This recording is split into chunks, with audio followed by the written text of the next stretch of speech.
Bonjour à tous. L'inquiétude après la prise d'Alep en Syrie, l'appel du pape aux politiques libanais et l'installation du nouvel évêque de Blois, c'est aujourd'hui dans Cycle la sélection de l'info catholique. Depuis ce week-end, Alep, la deuxième ville de Syrie, n'est plus sous le contrôle du régime de Bachar al-Assad. Elle a presque été entièrement conquise par des groupes rebelles djihadistes. Hostiles au régime, ils ont lancé une offensive le mercredi 27 novembre, le jour du cessez-le-feu au Liban. Dès vendredi, l'Œuvre d'Orient et l'aide à l'Église en détresse exprimaient leur inquiétude concernant les événements en cours dans le nord de la Syrie, déchirée par la guerre depuis 2011.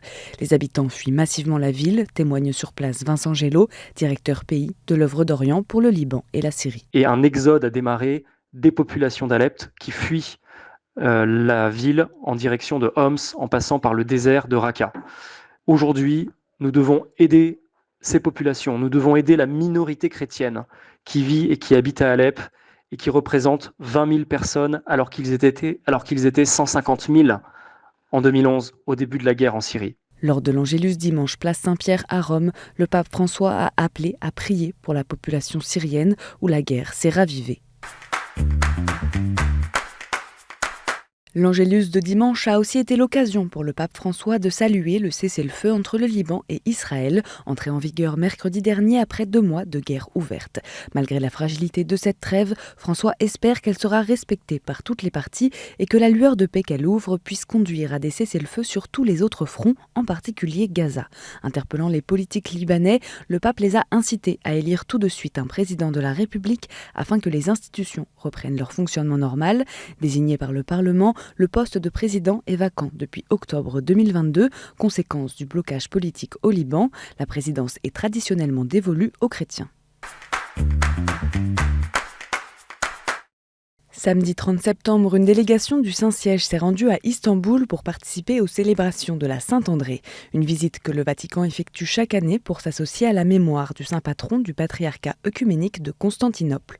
Dans son message adressé au patriarche Bartholomée, le pape François a exhorté catholiques et orthodoxes à ne jamais cesser de prier et de travailler ensemble pour se préparer à accepter le don divin de l'unité.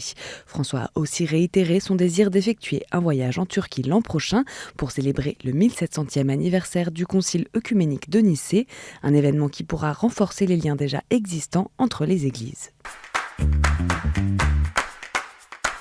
Ce dimanche, Monseigneur Francis Bestion a été installé évêque de Blois par Monseigneur Vincent Jordi, archevêque de Tours, en la cathédrale Saint-Louis de Blois. Évêque de Tulle depuis 2013, il a été nommé par le pape François en octobre dernier et succède à Monseigneur Jean-Pierre Battu.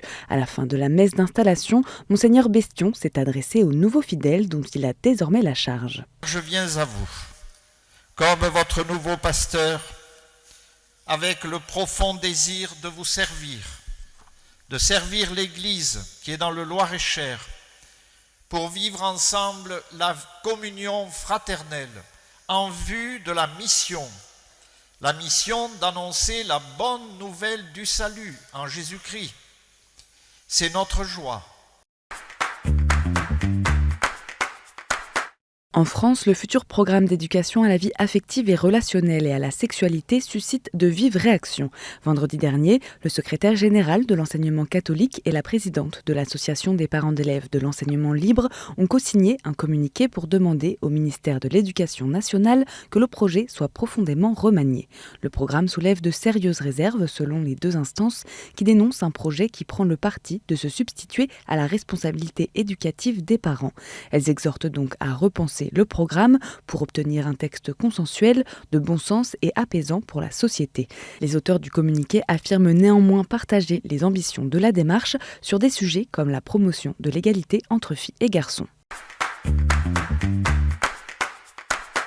Et en bref, ce samedi, le pape François a reçu une délégation d'élus, sénateurs, députés, maires, membres de conseils municipaux du département du Var. Dans son discours, le Saint-Père a notamment évoqué le projet de loi sur la fin de vie, appelant à ce que les débats sur ce sujet puissent se faire en vérité.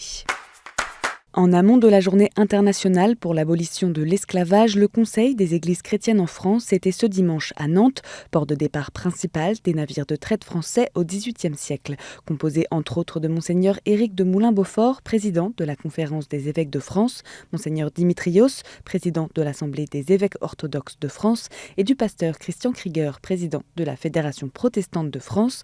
La délégation a visité le musée d'histoire de la ville et le mémorial de l'abolition de l'esclavage sous les quais. La journée s'est conclue par un temps de prière œcuménique en la basilique Saint-Nicolas. Pour marquer le premier dimanche de l'Avent, de nombreuses initiatives locales ont été organisées ce week-end dans les diocèses de France.